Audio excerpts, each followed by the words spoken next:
आज ग्रहमंगल प्रवेशाच्या अनुषंगाने थोडक्यामध्ये आपल्या सगळ्यांना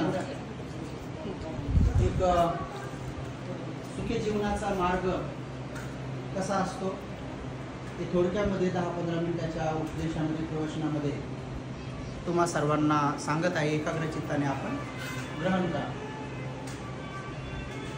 उपासक आणि उपासिकांनो, आपण जोपर्यंत तथागत भगवान बुद्धाच्या धम्माची दीक्षा घेतली नाही तोपर्यंत जरी या अगोदर कोणी घर बनवले असतील तर ते लोक त्याला वास्तुशांती म्हणत होते। दीक्षा घेतल्यापासून आपण बौद्ध धम्माचे अनुयायी झालो आणि आपल्या सर्वांना एक सुंदरशी जबाबदारी आली की आपण बौद्ध धम्माचं अनुकरण केलं पाहिजे आणि त्या धम्माला समजून घेतलं पाहिजे आणि त्यानुसार जीवन जगलं पाहिजे। भगवान बुद्धाचा सद्धम्म हा बाबासाहेबांच्या अनुकंपेने आपल्याला प्राप्त झाला तर आपलं परम कर्तव्य आहे की दीक्षित बौद्धांनी त्याचे सगळे संस्कार शिकून घेतले पाहिजेत की बौद्ध धम्माचे सुसंस्कार काय आहेत, ते सुसंस्कार आपल्याला सांसारिक जीवनात कसे सुखी ठेवतात। त्यातला हा आजचा एक संस्कार आहे, याला आपण ग्रहमंगल प्रवेश म्हणतो। वास्तुशांती यासाठी म्हणत नाही कारण की या वास्तूमध्ये शांतता निर्माण करण्यासाठी अशा कुठल्याही प्रकारची अशांतता या वास्तूमध्ये नाही। म्हणजे ही वास्तू म्हणू आपण, याला बंगला म्हणू, याला फ्लॅट म्हणू, याला निवास म्हणू, याला ग्रह म्हणू, तर याच्यामध्ये कुठलीही वस्तू जी अशांत होण्याच्या स्वभावाची नाही, ती मुळातच शांत स्वभावाची आहे। जसं की विटा आहेत, रेती आहे, सिमेंट आहे, फर्निचर आहे, लाकूड आहे, लोखंड आहे, फायबर आहे, काच आहे आणि रबर आहे। याच्या व्यतिरिक्त काय आहे? याच्या व्यतिरिक्त काय आहे? या सगळ्या वस्तूंनी मिळून बनलेलं हे वास्तू आहे। तर याच्यामधली कोणती अशी गोष्ट आहे की जी अशांत स्वभावाची आहे? अशांत स्वभावाची आहे नाही आहे। आता हा दगड समजा असा उभा करून ठेवलेला आहे, तर तो जोपर्यंत उभा ठेवला तसाच उभा राहणार, तो अशांत होणार नाही। आपल्याला जर 15-20 मिनिटं उभं केलं तर आपले पाय दुखतात, आपण अशांत होऊन जातो। एक 15-20 मिनिटापर्यंत तुम्ही प्रवचन ऐकसाल, अर्ध्या घंट्यानंतर तुम्ही अशांत होऊन जासाल। तुम्हाला भुका लागतील, कोणाला डुकले येतील, कोणाला कंटाळा येईल, वेगवेगळे अशांतता तुमच्यामध्ये निर्माण होणं सुरू होते। पण हा 1 वर्ष, 2 वर्ष, 5 वर्ष, 10 वर्ष, हे घर 50-100 वर्ष जर राहील ते असाच उभा राहील, हे अशांत होत नाही। हा स्टील जसं तसाच राहील, याच्यामध्ये अशांत होण्याचा गुण नाही, याच्यामध्ये स्वभाव नाही। तो किचनमधलं एकही भांडं तुम्ही जर जागेवर हलवलं नाही तर ते कुजूस्तोर तिथंच राहील, पण ते असं कधी म्हणणार नाही की मला गॅसवर ठेवा आणि नाही तर मग मला इकडे चहाच बनवा आणि माझ्यामध्ये काही तुम्ही पाणीच नाही ठेवलं। त्या भगोन्यांचा, ताटांचा, प्लेटांचा अशांत होण्याचा स्वभाव नाही, ते शांत स्वभावाचे आहे। दरवाजा तुम्ही किती दिवस उघडा ठेवा तो उघडाच राहील, लावून ठेवा लावूनच राहील। तो असा म्हणणार नाही की मी दरवाजा आहे मग माझ्या मनानंच कुई ओपन होतो, कुई माझ्या मनानंच बंद होतो, असा कधी अशांत होणार नाही। पंखा चालू केला तर चालू होईल, बंद ठेवला तर बंद होईल। तो असा नाही की आता मी किती कर कर कर कर कर कर कर फिरू। तुम्हाला जर 15 मिनिटं कोणाला असं वारा मारायला सांगितलं, हवा द्यायला सांगितलं जर म्हाताऱ्या माणसाला, तर तुम्ही 15 मिनिटांना हातबीत दुखतात आणि म्हणतात येऊ का बरं मी आता, मग जे बिम घ्या आमचा ऐकडे थकून जातो आपण। 10 मिनिटं सेवा करू, पाय दाबायचं म्हणलं कोणाचे तर 15-20 मिनिटं पाय दाबतो आणि एकमेकाला इशारा करतो का तुम्ही या, तुम्ही दाबा, आम्ही चाललो म्हणायचं। 10 मिनिटात थकून जातो आपण। अशांत स्वभावाचे आहेत आपण, आपल्यामध्ये शांती नाही आहे, आपण अशांत होऊन जातो। थोड्या वेळात काही मिनिटात अशांत होऊन जातो। तुम्ही टीव्ही पाहताना तुमच्या आवडीचं गाणं सिरियल लागू द्या आणि तुमच्या लेकराने आवाज करू द्या, लगेच तुम्ही अशांत होऊन जाता। लगेच त्याला म्हणता मोकळाच बसा, नाही तर 2 बुके देईन, अशांत होऊन जाता, तुरंत अशांत होऊन जाता। तुमच्या मनासारखं नाही झालं की लगेच आपण चिडून जातो। पण या घरामध्ये ना पलंग, ना गादी, ना दुलई, ना रजई, ना सिमेंट, ना काहीही या घरामध्ये अशांत होण्यासारखं काहीच नाही आहे। त्याच्यामुळे त्यांना शांत करायची काही गरज नाही, त्यामुळे वास्तू शांती करायची आवश्यकता नाही। मग काय करायचं आहे? की ह्या घरामध्ये मंगल प्रवेश करायचा आहे, म्हणजे भगवान बुद्धाच्या मंगल वचनाचा पाठ करायचा आहे. आणि त्या मंगल पाठामध्येच उपदेश आहे की तुम्हाला जीवनभर मंगलमय कसं राहता येईल त्याचा तो उपदेश आहे. आणि उपदेश आहे म्हणजे अशांत आपण कसं व्हायचं नाही, शांतीनं कसं राहायचं आहे त्याचा दिलेला उपदेश, त्याला ग्रह मंगल प्रवेश म्हणतात. म्हणून अशांत होणाऱ्या लोकांना शांतीचा मार्ग द्यावा लागतो. आता घरात राहणारे जर एखादा व्यक्ती जर अशांत झाला तर मग दरवाजा धडकन वाजतो, मग खिडकी खडकन वाजते, मग पातीला दणकन आदळल्या जातं, मग पड्या खडखड खडखड फिरल्या जातात, मग मात्र दणादण जे जे काय व्हायचे ते होतंय. कशामुळे होतंय? ही वास्तू अशांत कधी होती? जेव्हा घरातले राहणारे लोक अशांत झाले की मग ती बिचारी अशांत होती. आणि घरातले लोक जर शांतीप्रिय असेल, मैत्रीप्रिय असेल तर कोणतीही वास्तू अशांत होते का? नाही. त्यामुळे मुळातच या घरचे लोक धम्माच्या मार्गावर चालणारे आहेत, मैत्रीच्या मार्गावर चालणारे आहेत. येणाऱ्या जाणाऱ्या पाहुण्या रावळ्यांच्या प्रती सुद्धा माणूस प्रसन्न चित्ताने हात जोडून या चहा प्या, जेवण करा असं म्हणणारे आहेत. ज्या घरामध्ये धम्माचा वास नसतो, धम्माचा निवास नसतो, धम्माची माहिती नसते, तिथं नाकतोंड मोडल्या जातात, नाकतोंड मोडल्या जातात. लोक एकमेकांसोबत असे व्यवहार करतात, त्यांना साध्या साध्या गोष्टी कळत नाहीत की तुम्ही अजरामर नाही आहेत, तुम्ही अमरत्व घेऊन आलेले नाही आहेत, आणि तुम्ही पूर्ण तारुण्य असं अजरामरपर्यंत घेऊन नाही आलेत. फार फार तर 15-20 वर्षापर्यंत तुम्ही तरुण राहणार आहात. लग्नाच्या नंतर 20 वर्षानंतर सुरू होणार आहे तुमचं म्हातारपण. 20 वर्षानंतर तुमच्या कुरकुरी सुरू होणार आहेत. टोंगळ्यापासून सुरू होतील, मानापासून सुरू होतील, पाठीपासून सुरू होतील. आणखी 20-25 वर्ष गेलं की मग ते डोळ्याकडे येईल, मग कानाकडे नाकाकडे येईल, मग पोटाकडे येईल. आणि आणखी 30-35 वर्ष गेलं मग तर काही खरं नाही. मग तर दुसऱ्याच्या आधारानं उठावं लागन, दुसऱ्याच्या आधारानं बसावं लागन. जर आपण पेरून ठेवलं चांगलं तर बरं आहे, नाही तर मग जे पेरलं ते उगवण. गहू पेरलं तर गहू उगवण, ऊस पेरला तर ऊस उगवण, जे पेरलं ते उगवण. जर तुम्ही तारुण्यामध्ये सगळ्यांमध्ये हसत मुखाने मैत्रीभाव जर पेरला असेल तर तुमच्या म्हातारपणामध्ये रिपीटमध्ये तुम्हाला सगळे हसत मुखाने तुमची सेवा करतील. तुम्ही तारुणपणामध्ये जर चिडचिड केला असेल, रुबाब गाजवला असेल, वेगवेगळा अहंकार गाजवला असेल तर निश्चित स्वरूपात म्हातारपणामध्ये तुमच्यासोबत तसा व्यवहार होईल. म्हणून बुद्ध भगवंतांनी स्पष्ट सांगितलेलं आहे की जे काही कमवायचं आहे ते तरुणपणात कमवून ठेवा, बँक बॅलन्स करून ठेवा, पुण्याचं बॅलन्स. कारण बँकेतलं बॅलन्स सुद्धा पुण्य असेल तर काढता येतंय, पुण्य नसेल तर पोराच्या हवाली जाते. आणि मग पोरं किती काढतात किती नाही माहीत नाही. आपल्या स्वतःचे हात ATM कार्ड दोघी सुद्धा चालत नाही, थरथर हालणं सुरू होतात. जेव्हा स्वतःचे हात थरथर हालतात तेव्हा बँकेत असलेला पैसा, स्वतःचा पैसा स्वतः काढता येत नाही, आश्रित व्हावं लागतं. आणि जर आश्रित झालेले मुलं मुली धार्मिक असेल तर बरं आहे, नसता मग मात्र मनस्ताप होऊन जातो. मग मनस्ताप झालेले कितीतरी लोक तुम्ही समाजात पहा, सुंदर घरं आहेत, गाडी आहेत, बंगला आहे, सगळं आहे, पण सुखी नाही आहे. कशामुळे? मनामध्ये सुख शांतता नाही आहे. म्हणून उपासक उपासिकांनो, विशेष करून तुम्हाला सगळ्यांना अवघ्या आणखी 5-6 मिनिटांमध्ये प्रवचन समाप्त करणारे, विशेष करून ही गोष्ट तुम्ही पक्की ध्यानात ठेवा. जसं तुम्ही रोज आरशाच्या पुढे जाता, महिला थोड्या जास्त जातात पुरुषापेक्षा, कारण पुरुषापेक्षा महिलांना दिवसभरात मेकअप करणे, सौंदर्य करणे हे जास्त प्रिय आहे, आवडते महिलांना, तो स्वभाव आहे त्यांचा. चांगली गोष्ट आहे. बुद्धाच्या काळापासून आहे, पृथ्वी निर्माण झाल्यापासून आहे की स्त्रिया आरशा पुढे जास्त जातात. कमीत कमी दिवसातून 2-3 वेळेस तर सहज जातात. तर स्त्रियांनी आरशा पुढे गेल्यानंतर स्वतःला पाहायचं, परंतु या पृथ्वीवर एक मोठा आरसा आहे, त्या आरशात पण रोज पाहायचं. तुम्ही त्या बारक्या आरशात पाहता, तो आरसा फार फार तर तुम्हाला हा चेहरा दाखवण, पण या दोन्ही डोळ्यांनी जर हा पूर्ण संसारामध्ये एक मोठा आरसा आहे ते तुम्हाला सत्य दाखवण. त्यामुळे तुम्ही तो आरसा 3दा पाहता, पण बाकीचा पृथ्वीवरला आरसा पण रोज पहा. कोणता आरसा आहे पृथ्वीवरला? ह्या डोळ्याने तुम्हाला जे जे दिसतंय तेही पहा. ह्या डोळ्याने म्हातारे लोक पाहिल्याबरोबर असं म्हणा की हा माझा आरसा आहे, कारण उद्या मी कशी दिसणार आहे, उद्या मी कसा दिसणार आहे.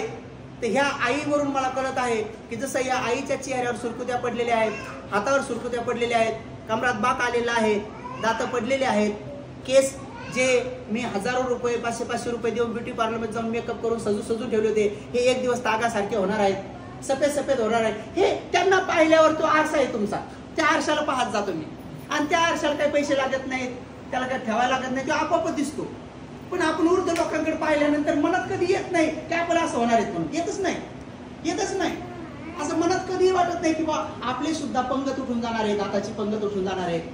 म्हातारे लोक जेवताना जर त्यांनी लवकर जेवलं नाही तर आपल्याला चिडचिड होते. आपण लवकर आटपो ना, पण आपल्याला भान नाही की एक दिवस ही कंडिशन आपली पण येणार आहे. आपल्याला पण कोणतरी म्हणणार आहे उरका ना कवर खाता, त्यांना आपल्यावर बी ही वेळ येणार आहे. म्हणून ऊर्ध्व लोकांचा तिरस्कार करायचा नसतो, तर ऊर्ध्व लोकांना आरसा समजून श्रेष्ठ आरसा समजून त्यांच्या प्रती आदर करायचा असतो की हा माझा आरसा आहे आणि श्रेष्ठ आरसा आहे, चांगला आरसा आहे, जसं आहे तसं दाखवतो तो, काही चुकीचं दाखवत नाही. आणि म्हणून सगळ्या उपासक उपासिकांनी हा आरसा लावून घेतला पाहिजे. जेवढ्या बी सुनवाऱ्या आहेत, जेवढ्या सुना आहेत इथं, त्या सगळ्या सुनांनी दुसरा एक आरसा लावून घेतला पाहिजे. सासूंना पाहता क्षणी तुमच्यामध्ये एक आदर भाव उत्पन्न झाला पाहिजे. कमीत कमी एवढ्या गोष्टीवर की तुम्हाला जो पती दिलाय तो त्या सासूने दिलेला आहे. तुमचा पती झाडाला लागलेला नाही आहे, तुमचा पती आंब्यासारखा पिकला नाही की असा आंबा तोरडान पती करून घेतला. नवरे झाडाला लागत नाही आहे. नवरे हे कोणीतरी सासूच्या पोटात 9 महिने 9 दिवस वाढल्यात आणि तिच्या अंगा खांद्यावर खेळल्या जातात, जसं तुमचे लेकरं तुमच्या अंगा खांद्यावर खेळतात. तुम्ही तुमचे लेकरं पाहताना तुमच्या लेकरात तुमचा पती पहा. म्हणा माझाही पती असाच होता, तेव्हा मी नव्हते, माझी सासू होती. तुम्ही झोका द्यायला नव्हते. कोणती सून दावा करू शकत नाही की मी झोका देऊन देऊन पती लहानचा मोठा केला म्हणून, असा दावा तुम्ही करू शकत नाही. तुमच्याकडे तो आधार नाही आहे, तो बिलकुल आधार नाही. तर कमीत कमी सासून आपला पती लहानसा मोठा केला आणि नवरा होण्याजोगा सुरक्षित सांभाळला, शिकवला, नोकरी पाण्याला लावला, जे काही व्यवसाय पाण्याला धंद्याला जे काय असेल ते बिचाऱ्याने कमावण्याच्या जिथं लावला, इथपर्यंत मात्र त्या बिचारीचा रोल आहे.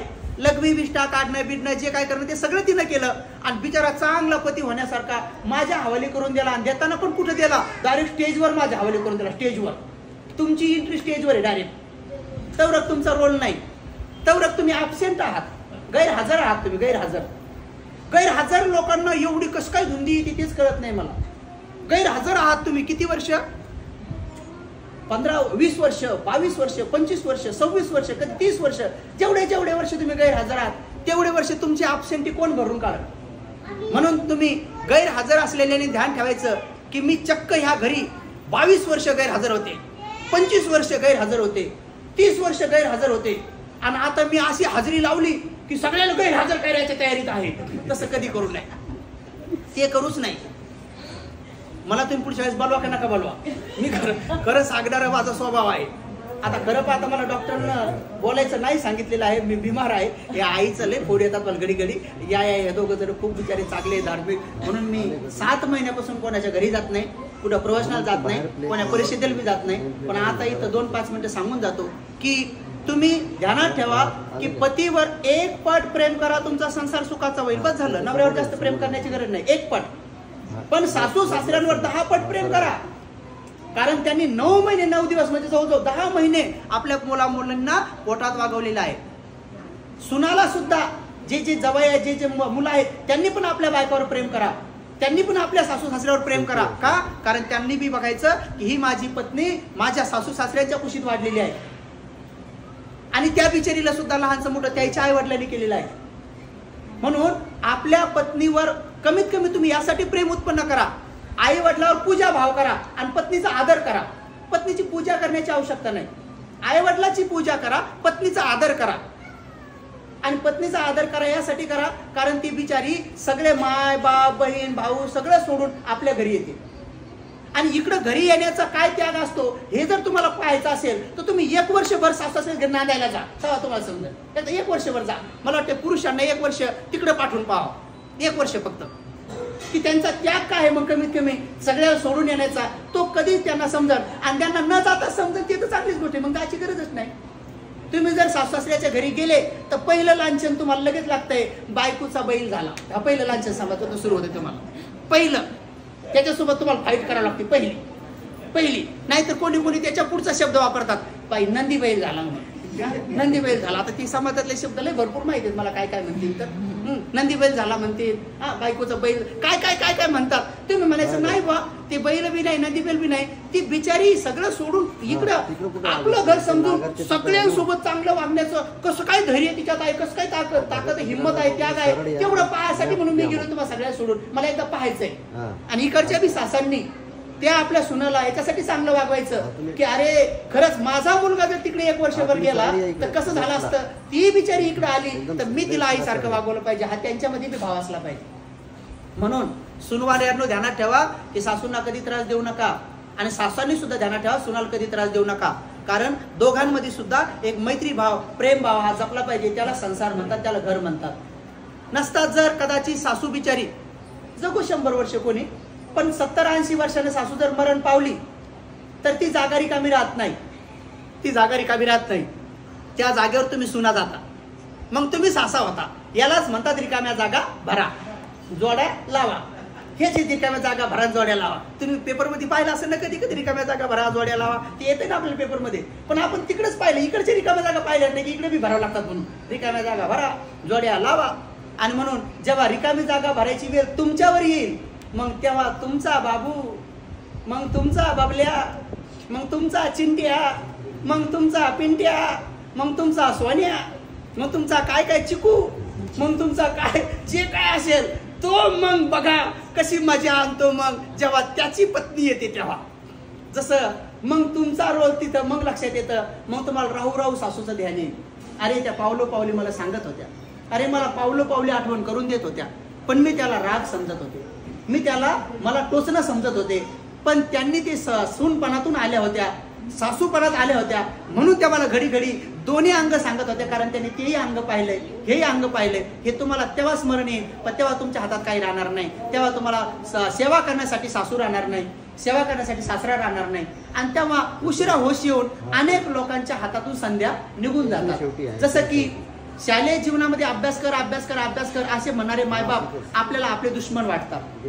पण जेव्हा ते वय निघून जाते, आपल्या बरोबरचे मित्र मैत्रिणी जेव्हा मोक्याच्या माऱ्याच्या जागेवर जातात, जेव्हा ते पूर्व गाड्या बिड्यामध्ये येतात, जेव्हा ते घर बी चांगलं सुंदर बनवतात, पैसा पाणी घेऊन येतात, तेव्हा मग मात्र आपल्याला पश्चाताप पडतो की अरे कोणीतरी आपल्याला वेळोवेळी आठवण करून देत होतं. तेव्हा त्यांना आपण खेळण्याच्या नादात दुश्मन समजत होतो. तेव्हा आपण मोबाईल पाहण्याच्या नादात, टीव्ही पाहण्याच्या नादात हे आपले आपले दुःख करता आहेत, सुख करता कळत नव्हते. आपल्या वाटत मायबाप दुःख करताच आहेत. टीव्ही पाहू लागलो, मला सुख मिळू लागले, मला म्हणतात अभ्यास कर.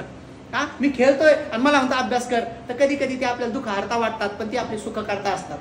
आणि म्हणून उपासक उपासिकांनो, ज्याला म्हणतात आरसा, हा संसाराचा आरसा आहे, हा संसाराचा आरसा आहे.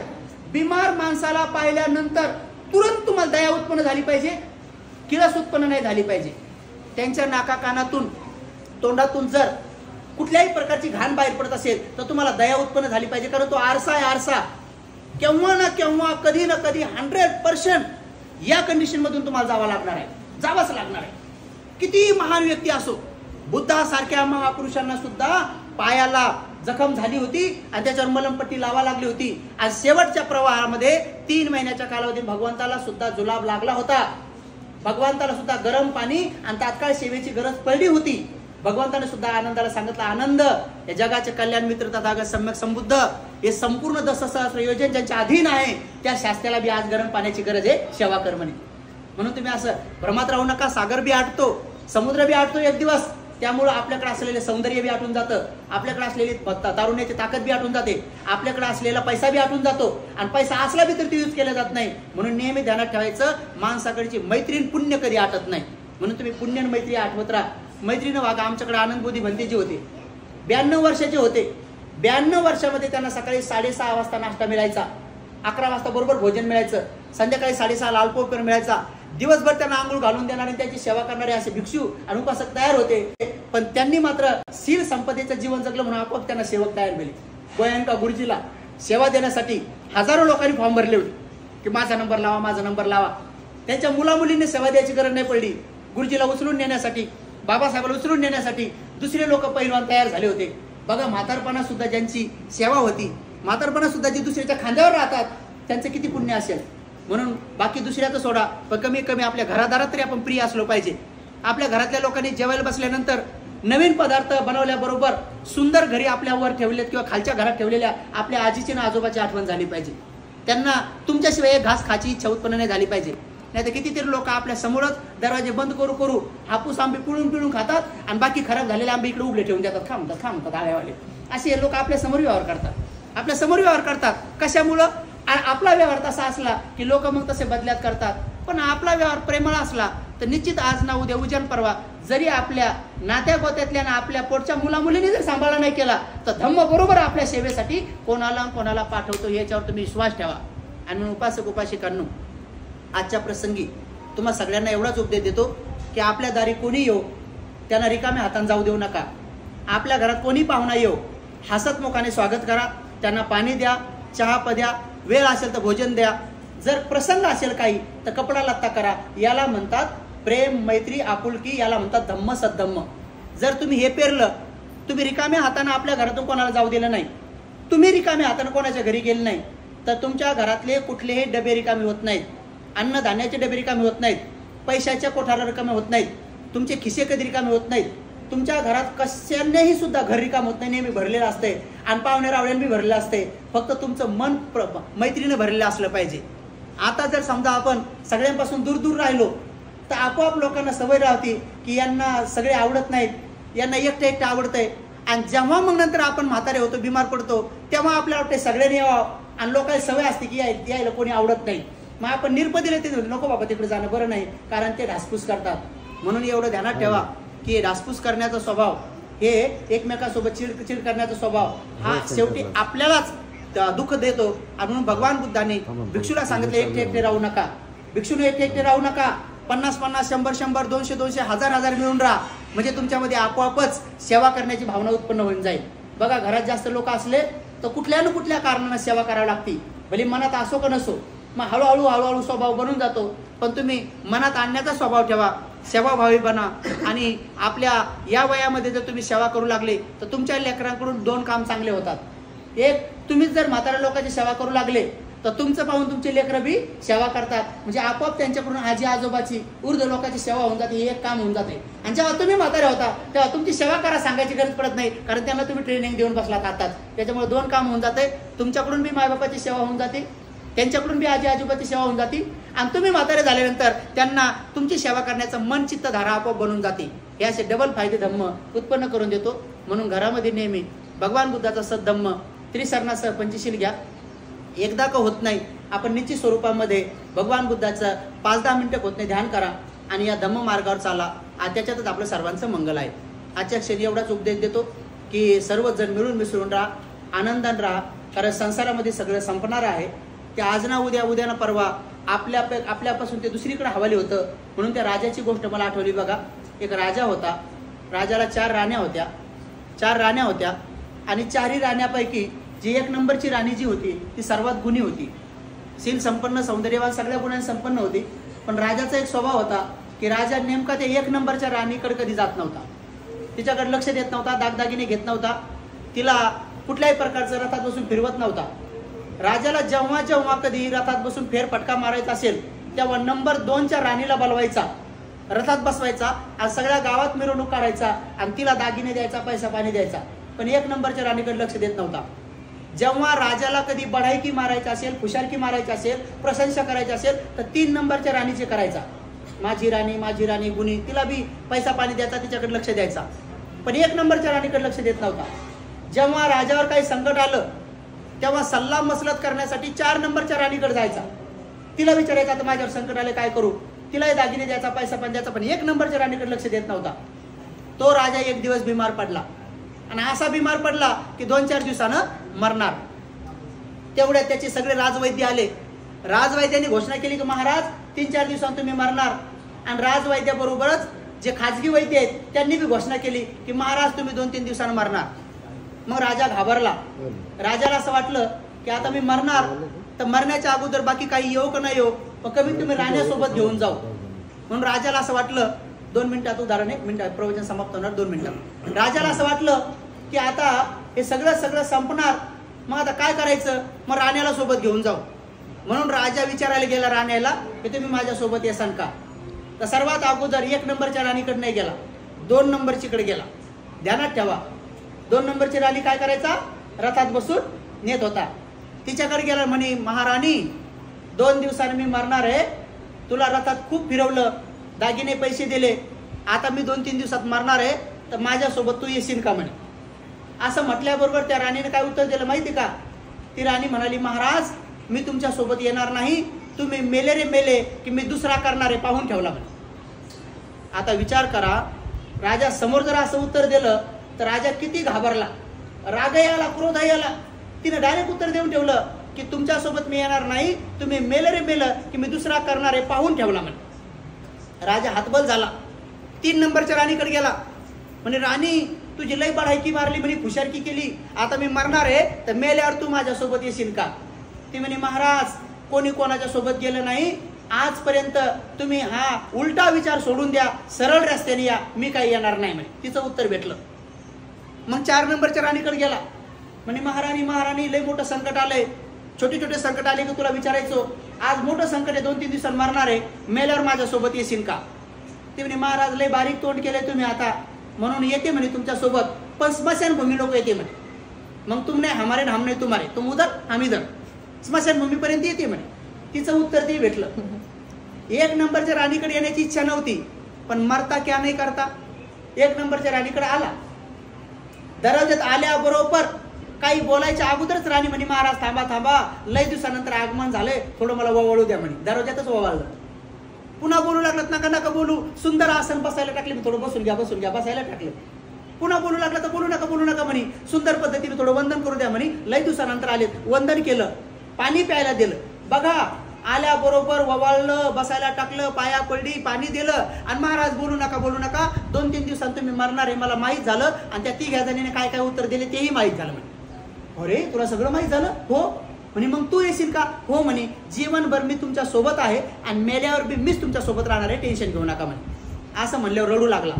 अरे ज्या राणीला मी समजायला पाहिजे होतं, जिला रथात बसवायला पाहिजे होतं, जिला वेळ द्यायला पाहिजे होता, जिला दागिने द्यायला पाहिजे होते, जिच्या सुखदुःखाची काळजी करायला पाहिजे होती, तिलाच मी वेळ दिला नाही, मी तिघीलाच वेळ दिला, यांच्यामध्येच वेळ घालवला. पण खरी तर जीवनसाथी हीच निघली, ही तर जीवनभर बी सगळे मेल्यावर बी सगळे म्हणतात. राजा पश्चाताप करू लागला. तर राजा पश्चाताप करतो, संसारातले लोकही असत पश्चाताप करतात. त्या राजाला 4 राण्या नाहीत, संसारातल्या सगळ्या लोकांना 4 राण्या आहेत, सगळ्या लोकांना आहेत. पृथ्वीवर असलेल्या स्त्रियांना बी पुरुषांना बी ह्या 4 राण्या आहेत. आणि सगळे लोक त्या 3 राण्यालाच महत्व देतात, 1 नंबरच्या राणीला महत्व देत नाहीत. ह्या 4 राण्या कोणत्या ते ऐका. तर पहिले 2 नंबरची राणी आपण समजून घेऊ की 2 नंबरची राणी कोणती आहे. तर 2 नंबरची राणी आहे आपली प्रॉपर्टी, आपली धन संपत्ती. अनेक लोक सकाळी उठल्यापासून संध्याकाळ लोक या राणीचीच पूजा करतात धन कमवण्यासाठी. धन धन धन, दौलत दौलत, पैसा पैसा, हिच्याच पाठीमागे लागतात. आणि या राणीने उत्तर काय दिलं होतं? तुम्ही मेले रे मेले तर मी दुसरा करणार आहे, पाहून ठेवला. माणूस मेलं रे मेलं की ही राणी दुसऱ्याची होऊन जाते. आलं लक्षात? ह्या राणीनं पाहून ठेवलेला असतो. वारसदार आपोआप दुसरे होऊन जातात. तुम्ही मेले की बरोबर लोक रडता लोक म्हणतात की बाई आता आमच्यासाठी एवढं केलंय, पण आमची इच्छा नसताना पण आता एलआयच्या पानच आहेत ना, पॉलिशच्या पानच आहेत ना, पोरो तुमच्या बापाचे बँक अकाउंट पहा रे. असं आयडिया पाहतात, बरोबर पाहतात. ते वारस होऊन जातात, म्हणजे होतात. दुसऱ्याची होती ही राणी. ती राणी म्हटली होती ना की मेले की मी दुसऱ्याची होणारे, पाहून ठेवला म्हणजे प्रॉपर्टी दुसऱ्याची होते. समजलं? ही नंबर 2 ची राणी आहे. नंबर 3 ची राणी कोणती आहे? पद आणि प्रतिष्ठा. मी अमुक, मी टमुक, मी फलाना, मी कलेक्टर, मी जज, मी आमदार, मी खासदार. लोक या अहंकारात राहतात, पण मेल्यावर हे पद प्रतिष्ठा सोबत येते का? नाही, ही राणी सुद्धा सोबत येत नाही. म्हणून त्या राणीने उत्तर दिलं होतं, राजा उलटा विचार सोडून द्या, सरळ रस्त्याने, कारण कोणी कोणासोबत जात नाही, पद सोबत येत नाही. ही 3 नंबरची राणी आहे. 4 नंबरची राणी कोणती आहे? पाहुणे रावळे, मुलं बाळ. जास्तीत जास्त लोक सकाळपासून संध्याकाळ लोक मुला बाळात आणि पाहुण्या रावळ्यातच राहतात. इली उलुलुलु बबल्या बबल्या बबली बबली, जे लहान लेकराला खेळवत राहतात आणि जे दिवसभर पाहुण्या रावळ्याच्या आकारा भोजन करा त्याच्यातच वेळ घालवतात. आणि 4 नंबरची राणी आहे, कारण मेल्यावर हे सगळे स्मशानभूमीत येतात, तिथून पुढे कोणी येत नाही, ते सगळे वापस येतात, म्हणून याला 4 नंबरची राणी म्हटलेलं आहे. पण 1 नंबरची राणी जी आहे तिला कोणी महत्व देत नाही, आणि ती जीवनभर संघ असते आणि मेल्यावर संघ असते. याचा अर्थ असा नाही की पैसा कमवायचा नाही, पैसाही कमवायचा, पदही कमवायचं, पाहुणे रावळ्याकडे मुलाबाळाकडे लक्ष द्यायचं. पण या 3 राण्यापेक्षा 1 नंबरची राणी सजवायची. आणि ती 1 नंबरची राणी कोणती आहे? सर्वात श्रेष्ठ, जी जीवनभर संघ असते आणि मेल्यावर बी संघ असते. ती 1 नंबरची राणी आहे आपण केलेले पुण्य कर्म, आपण केलेले सत्कर्म, आपण केलेले कुशल कर्म ही 1 नंबरची राणी आहे आणि तीच आपल्या सोबत असते. आणि पुण्यकर्म केले तर मग प्रॉपर्टी बी भेटते, पुण्यकर्म केले की पद बी भेटते आणि पुण्यकर्म केले की पाहुणेराळे भेटतात. 1 नंबरची राणी सजवली तुमच्या 4ही राण्या सजल्या जातात. म्हणून तुम्ही 1 राणीवर जास्तीत जास्त लक्ष द्या. आज जे काही तुम्ही पूजा वंदना केली, प्रवचन ऐकलं, याला 1 नंबरची राणी सजवणं म्हणतात. या राणीने तुमच्या 4ही राण्या सजल्या जातात. म्हणून आज गजबे परिवाराच्या घरामध्ये नेहमी दुःख निरोग आरोग्य संपत्ती प्राप्त हो आणि सगळ्यांचं जीवन सुखमय हो. पती पत्नीमध्ये कधी वाद करू नका, भांडणं करू नका. पैसा जपून जपून वापरा, आवश्यक त्या ठिकाणी वापरा. पण पती पत्नी जर भांडण वाद असेल तर एक सोपी कला आहे. मी अनेक लोकांना हे उदाहरण सांगितलं. महिला नेहमी प्रसन्न होतात की हे भतीजे आमच्या घरातले भांडणं बंद झाले. जर कदाचित कोणाच्या घरात भांडणं असतील तर महिलांच्या हातात आहे. जसं या घराचा पाया आहे, घराच्या भीती आहेत, घराचं छत आहे, तर हे भीती टिकून आहेत पायावर, छत टिकून आहे भीतीवर. तसं तुमच्या संसाराचा पाया काय आहे? तर तुमच्या संसाराचा पाया विश्वास. पती पत्नीमध्ये विश्वास असला पाहिजे. दोघांनी एकमेकाचा विश्वास कधी गमावला नाही पाहिजे. कोणा किती काही सांगितलं बाहेरून, जरी येऊन सांगतं माय तुमच्या साहेबाच्या गाडीवरती एक पोरगी दिसली, संध्याकाळी गाडच फुगून बसतात. काय माहिती कोण वाटे वा अंगास काय बसले वा. अरे बापरे, पण विचारा विश्वास नाही आजकाल. विश्वास नसले की संसार अवघड होऊन जातो. तो पाया आहे तुमच्या संसाराचा. म्हणून प्रत्येकाच्या संसारात विश्वास हा पाया आहे. सासू सासऱ्यांवर, सुनावर, सगळ्यांवर एकमेकाचा विश्वास असला पाहिजे. आपल्या घरादारात प्रत्येकाच्या कपाटाला लॉक येतं, त्याच्या आपल्यावर एकमेकावर विश्वास नाही, घरादारात विश्वास नाही. घरादारात विश्वास नाही. मी नाही लोकांना विचारलं, म्हणजे हे कपाट कोणाचं आहे? म्हणजे आमचं आहे. चावी माझ्याकडे. सासू नाही म्हणे. मात्र काय काढ काय सांगते. सासूने विचारलं तुमची रूम कोणती? म्हणजे आपली ही रूम आहे. आणि चावी माझ्याकडे. सुनाकडे देऊ नाही म्हणे. तिचं काय घर आहे म्हणे, ती तिकडे चालली ती घेऊन जाईल म्हणे. म्हणजे घरातल्या घरात कोणाचा कोणावर विश्वास नाही. किती कठीण काम आहे. म्हणून विश्वास हा संसाराचा पाया आहे. आणि भीती काय आहे? सहनशीलता. हे तुमच्या संसाराची भीती आहे. सहनशील बना. मनासारखं होक ना हो, खाय पिणं हो, कपड्याला तो दागदागिने हो, सोनाला मिळो ना मिळो, सहनशील राहा संसारात. आणि संसाराचं छत काय आहे? क्षमाशीलता. माफ करा. तुमची चूक नसताना सुद्धा जर कदाचित तुम्हाला दोषारोपण लावलं कोणी, की तुझ्याकडून सांगलं, तुझ्याकडून फुटलं, तुझ्याकडून झालं, तरी सहनशील करा. माफ करा, माफ करा. बघा संसार सुखाचा होतो का नाही. विश्वास नावाचा पाया, सहनशील नावाच्या भीती आणि क्षमाशील नावाचं छत टाका, तुमचा संसार सुखाचा होईल. आणि एवढंही करून जर समजा घरात वाद असेल तर मग सोपी कला सांगतो. संध्याकाळच्या वेळी बकेटीत पाणी घेऊन टाकायचं, पाट टाकायचा आणि आपला नवरा घरी येण्याच्या 15 मिनिटं अगोदर प्रसन्न चेहऱ्यात दरवाजात उभं राहायचं. त्या घरात भांडणं होत नाही. किती मारकांडा नवरा असू द्या, भांडणं बंदच होऊन जातात. 15 मिनिटं अगोदर उभं राहायचं दरवाजात. चेहरा प्रसन्न असला पाहिजे बरोबर. आणि बकेटीत पाणी ध्यानात ठेवा. हिवाळ्याचे दिवस असेल तर पाणी गरम पाहिजे, नाही भांडण तिथं सुरू होते. ध्यानात ठेवा हे. आणि उन्हाळ्याचे दिवस असेल तर पाणी थंड असलं पाहिजे. आणि पावसाळा असला तर पाणी मध्यम असलं पाहिजे. पण चेहरा मात्र प्रसन्न असला पाहिजे. नाही तर काही महिला दरवाजातच नवरा आला म्हणजे कधी आणतावर मेल्यावर आणता का काय, त्याचा बीपी तिथंच वाढतो बिचाऱ्याचा. दरवाजातच बीपी नाही वाढू, शुगर नाही वाढू. असं काही प्रसन्न राहा. ते बिचारे थकून बिकून येत आहे कामावून, तर त्याला घरातूनच खुशी मिळाली पाहिजे. घरात हसरे चेहरे असले तर माणसाचा ऑफिसचा सगळा सीन भाग निघून जातो. सगळे दुखणे बी पडून जातात. माणसाने घरात मुलगी असताना, लेकरू असताना, बायको असताना सगळं प्रसन्न घर पाहू द्या, सगळं घर आनंदित वाटतंय. माणसाला कुठला आजार होत नाही. नाही तर तुम्ही किती कमवून या आणि घरात सगळे लोक बिमार असू द्या, कसतरी वाकडी तिकडे तोंड करू द्या, माणसाला करमत नाही. म्हणून प्रसन्न चेहऱ्याने दरवाजात उभे राहा. आणि नवरा आला की असे हात जोडायचे आणि म्हणायचं स्वामी या, स्वामी या, स्वामी या म्हणायचं. स्वामी या म्हणायचं. स्वामीला पाठावर उभं करायचं. स्वामीचे पाय धुवून द्यायचे, स्वामीचे पाय पुसून द्यायचे. आणि मग नंतर संध्याकाळी म्हाताऱ्या सासू सासऱ्यांची मालिश करून द्यायची तेल लावून आणि मग झोपायचं. त्याच्या घरात कधीच भांडण होत नाही. मी असं सांगितल्याबरोबर ऐका ना, मी असं सांगितल्याबरोबर एक महिला आली आणि मला म्हणे भंतेजी हे तुमचं सगळं पटलं म्हणे, तुम्ही सांगितलेली गोष्ट कळली म्हणे, पण हे सगळं एवढं करायसाठी सासू सासऱ्यांना तसं गुन्हे पाहिजे. मी म्हणलं बा गुन्हे असो का दुर्गुन्हे असो, बुद्धाने सांगितलं ना असं करा मग करा. बुद्ध म्हणलेत ना, बुद्धाच्या विचार विश्वास ठेवा ना. तिसरी आली काय म्हणे, गुन्हे तर सोडा म्हणे, पण पेनारा असला त्याचं काय करा बोला म्हणे. पण तिच्या पेनाऱ्याचं कसं करावं म्हणे. मी म्हटलं बा पेनारा असला तरी बी सेवाच करावं. म्हणा स्वामी या या या, कमी प्या प्या. स्वामी पडे पडे पडे, अरे स्वामी धरा धरा धरा, अरे स्वामी वकले वकले वकले, अरे पुसा पुसा, जे काय होईल स्वामी स्वामी म्हणून करा करा. म्हणलं पाहू काय होतंय. तर खरंच बघा, एका महिलानं माझं ऐकलं आणि म्हणे भंतेजी लग्न झाल्यापासून हा बाबा रोज मारतोय आणि मी या रोज शिव्या देते. कोण्या गावाला जाते 2 शिव्या शिकून येते याला देते. आता शिव्या बी संपल्या, पण तुम्ही म्हणता तर मी याचे पाय धुते बरं उद्या पाहू बरं काय होतंय. खरंच एका माऊलीने माझं ऐकलं. बकेटीत पाणी घेतलं, पाट टाकला आणि नवरा घरी यायच्या अगोदर प्रसन्न चेहऱ्याने उभी राहिली आणि नवऱ्याला माहितच नाही घरी काय होणार आहे, त्याला माहितच नाही काय होणार आहे. ती आलं पिऊन भांडा खेळत खेळत आणि जसं दरवाज्यात आल्या बरोबरीने हात जोडले आणि म्हणे स्वामी या स्वामी या असं म्हणल्याबरोबर ते चिंग पळूनच गेलो.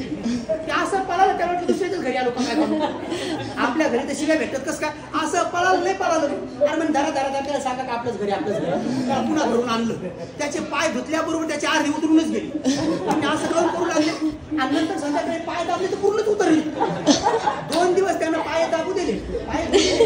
तिसऱ्या दिवशी निम्म्या रात्री उठलं आणि बायकोला झोपू दिलं, लहान्या पोरानं उठवलं. म्हणे बाबू 2 दिवसापासून माझी लय सेवा लावली तर डॉक्टरनं मला मरायचं दिलं दिलं का काय, असं काउंट करू लागलं की असं भेलं नाही भेलं. त्याला वाटलं मरतो का काय, पोरगं म्हण नाही बाबा तुम्ही मरत नाही म्हणे, ते कोणीतरी एक भंतीजी त्यांनी मम्मीला सांगितले असं म्हणून मम्मी तसं करू लागली.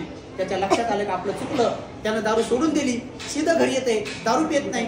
5-6 महिन्यापूर्वी त्या आईचा मला फोन आला म्हणे भंतेजी प्रयोग सक्सेस झाला म्हणे, प्रयोग सक्सेस झाला म्हणे, त्यांनी दारू सोडली म्हणे, आता सीधं घरी येतात. म्हणून माय मावल्यांनो बघा, एका दुर्गुणी पतीचे दुर्गुण एका सद्गुणी स्त्रीनं बंद केले. संसार सुखाचा सुरू आहे, पैसा पाणी पण राखू नये, आता सगळं चांगलं सुरू आहे. म्हणून भांडण तंटा करणं चांगलं नाही, कधी भांडण करू नये, प्रेमानं वागावं, आपुलकीनं वागावं आणि लेकराला चांगलं शिक्षण द्यावं, याच्यातच सर्वांचं मंगल आहे. ठीक आहे, सर्वांचं मंगल हो. भवतु सब मंगलं रक्षन्तु सब देवता सब बुद्धानुभावेन सब धम्मानुभावेन सब संघानुभावेन सदा सुखी भवन्तु ते. साधु साधु. बुद्धं नमामि धम्मं नमामि संघं. त्यानंतर चिवरदान होईल आणि चिवरदानाच्या नंतर कार्यक्रम समाप्त.